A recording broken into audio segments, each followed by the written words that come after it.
Third piece ఏదైతే ఉంటుందో దాని కింద నుంచి తీయాలి. ఇప్పుడు మనకి ఒక పాయ పూర్తయిపోయిందండి, చూడండి ఒకసారి. అలాగే ఇంకా మళ్ళీ అలాగే కంటిన్యూ అవుతామండి.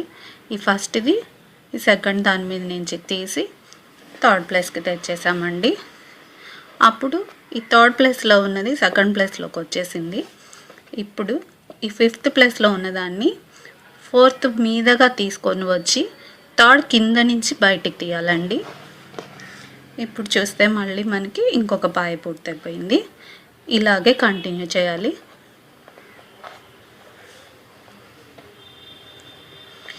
మనం ఒకసారి ఇలా పూర్తి చేసుకున్న తర్వాత దీనికి కావాల్సిన డెకరేషన్ మన ఇష్టం అండి. మన దగ్గర ఏది అవైలబుల్ ఉంటే దాంతో చేసుకోవచ్చు.